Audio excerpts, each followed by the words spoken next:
எல்லோருக்கும் வணக்கம். என் பேர் கருணா. நான் எங்கே இருக்கேன் அப்படின்னு பார்த்தீங்கன்னா திண்டுக்கல் மாவட்டத்தில் வந்திருக்கேன். திண்டுக்கல் மாவட்டத்தில் எங்கே இருக்குது அப்படின்னா ஆத்தூர் அப்படிங்கிற ஒரு அழகிய கிராமத்தில் இருக்கீங்க.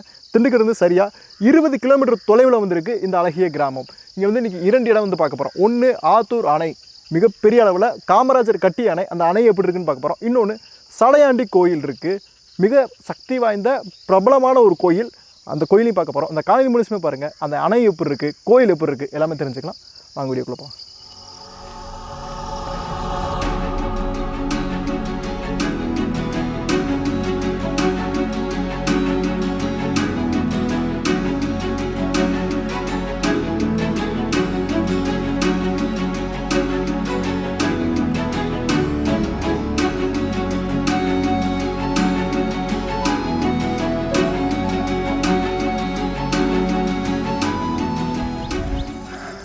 மிகப்பெரிய அணை, கிட்டத்தட்ட 400 ஏக்கர் அளவிலான பரப்பளப்பை கொண்ட இது ஒரு அணைங்க. இது வந்து யார் கட்டியிருக்கா அப்படின்னு பார்த்தீங்கன்னா காமராஜர் கட்டியிருக்கிறார். இந்த அணைக்கு பேர் வந்து காமராஜர் சாகர் அணை அப்படின்னு சொல்லுவாங்க. ஆத்தூரில் வந்து இருக்குது. ஆத்தூர்ன்ற ஒரு அழகிய கிராமம். இயற்கை எழில் அவ்வளோ அற்புதமாக இருக்குது. உங்களுக்கு மலை தெரியுதா? இந்த மலைக்கு அதுதான் வந்து பன்றிமலை. நம்ம பன்றிமலை நம்ம இன்னும் காணொலி பண்ணலை, பண்ணுவோம். அது மலைக்கு பின்னாடி தான் பன்றிமலை வந்திருக்கு. நான் சொன்னேன் 400 ஏக்கர் பரப்பிலானது. பார்க்க ரொம்ப அழகாக இருக்குது.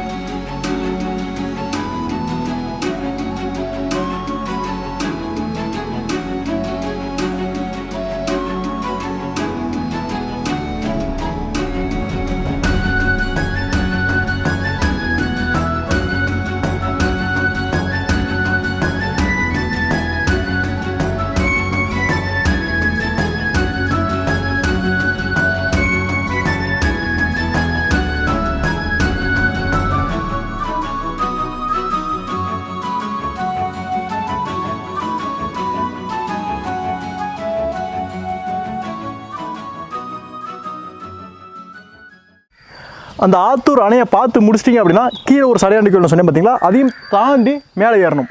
பாதி வரைக்கும் படிக்கட்டுகள் இருக்குது. அதற்கு மேலே மலைகள் தான். பாதைகளே நம்ம நடந்து போகிற மாதிரி இருக்கும். வாங்கப்போ.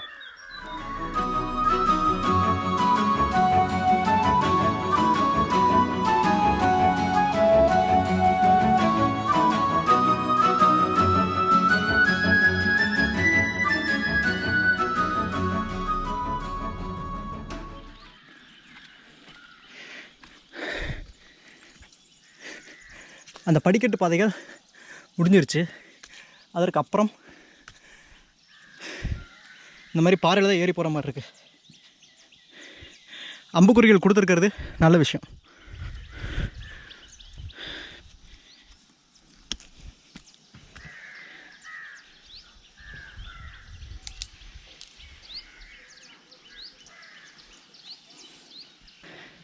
காற்று தான் அடிக்க மாட்டுது. தொப்பை சாயம் பண்ண மாதிரி காற்று அடித்தா ஒன்றுமே தெரியாது. அம்புக்குறி இங்கிட்டு போகுது.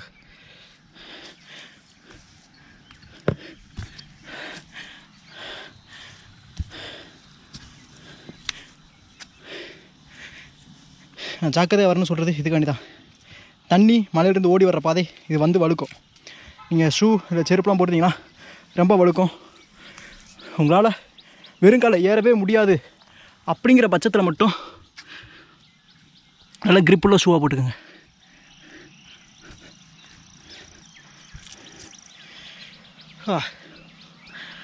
ஆத்தூர் டேம் இங்கே ஒரு 5 நிமிஷம் லொக்கேஷன் செமையாக இருக்குது. இப்படி தான் சொல்லி 5 நிமிஷத்துக்கு முன்னாடி உட்காந்தேன். இல்லை சீரியஸ் சார், நடக்கணும்னு இருக்கேன். சூப்பராக இருக்குது லொக்கேஷன். கொஞ்சம் தூரம் தாங்க, வாங்க போகலாம். அங்கே போயிடலாம். ஃபோட்டோ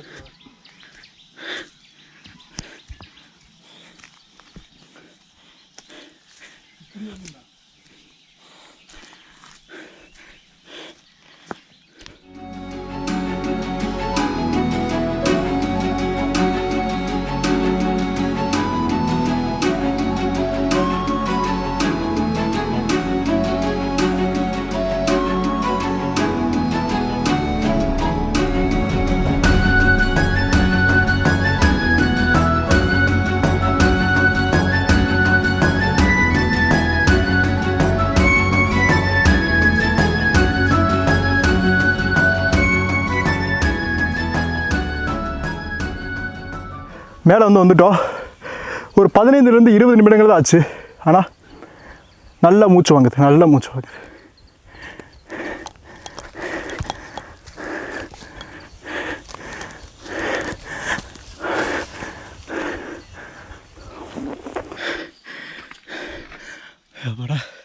இது ஒரு குகை, இயற்கையாக அமைஞ்ச ஒரு குகை.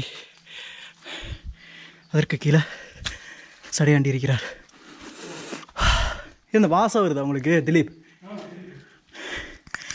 இங்கே உள்ளுக்குள்ளே வந்த உடனே அதோட வாசம் வித்தியாசமாக இருக்குது ரொம்ப.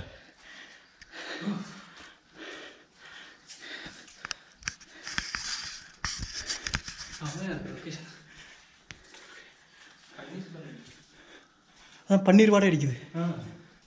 பன்னீர் ஜவ்வாது.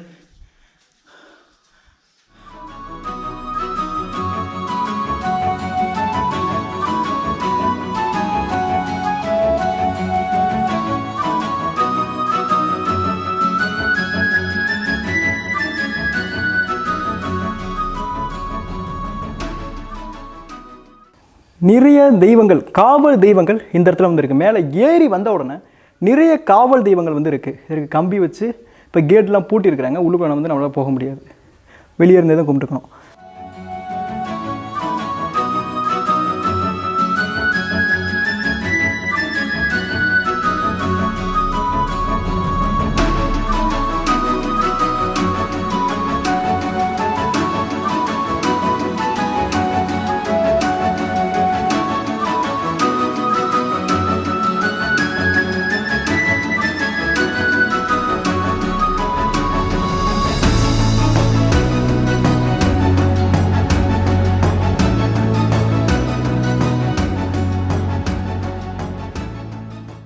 என்னப்பன் சிவபெருமான் மலையேறி வந்து சிவபெருமானை பார்க்குறதே, சடையாண்டியை பார்க்குறதே அவ்வளோ பெரிய சந்தோஷங்க. மனசுக்குள்ள அது அனுபவிச்சா மட்டுமே வரக்கூடிய அது உணர்வு அது.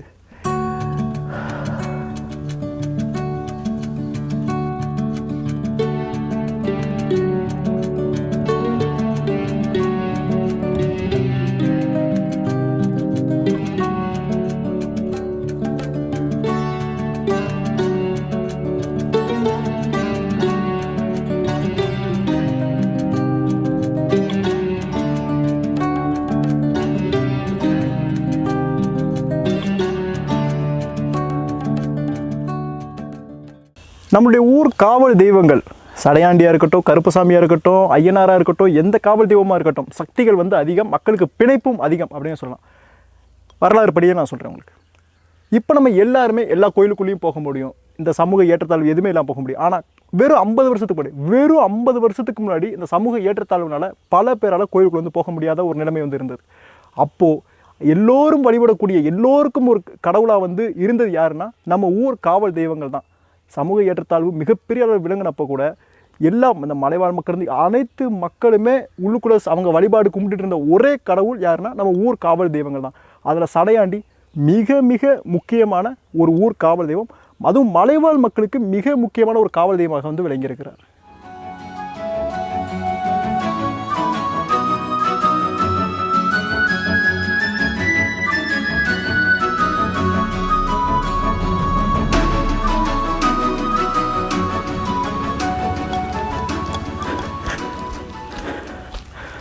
இறங்க ஆரம்பிச்சிட்டோம். நீங்கள் வெறுங்காலில் வந்தீங்க அப்படின்னா உங்களுக்கு ரொம்பவே கற்கள் கூர்மையாக இருக்கிறனால கால் குத்தும். அதனால் நான் என்ன சொல்கிறேன் அப்படின்னா, உங்களால் முடிஞ்சால் கண்டிப்பாக வெறுங்காலில் வாங்க, அதான் நல்லது. அப்படி இல்லை அப்படின்னா நல்ல கிரிப் உள்ள ஒரு ஷூவாக போட்டுக்கோங்க, அது ரொம்ப ரொம்ப அவசியம். ஏன்னா இறங்குறப்பெல்லாம் சீக்கிரம் காலை வந்து குத்துது. இறங்க ஆரம்பிச்சிட்டோம்.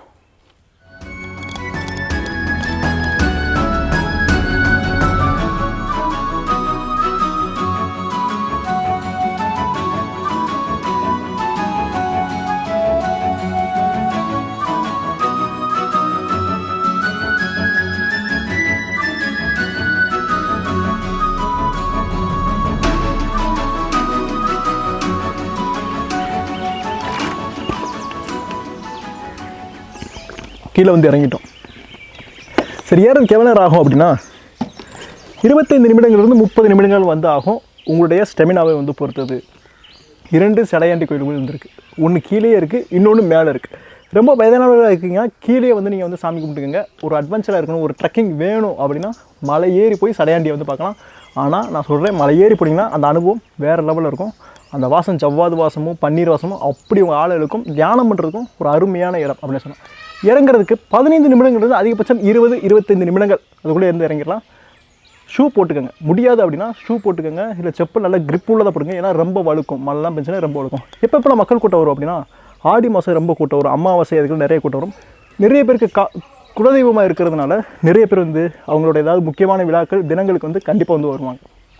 கூகுள் மேப் டிஸ்கிரிப்ஷனில் கொடுக்குறேன், கண்டிப்பாக பார்க்க வேண்டிய ஒரு முக்கியமான இடம் ஆத்தூர் டேம் சடையாண்டி கோயில். என் கூட வந்து ரொம்ப நன்றி திலீப், அவருக்கு நன்றி. அண்ட் கேமரா ஒர்க் சினிமாட்டோகிராஃபி எல்லாம் பார்த்தது ஷண்மு, ஸோ அவருக்கும் நன்றி சொல்லிடுங்க.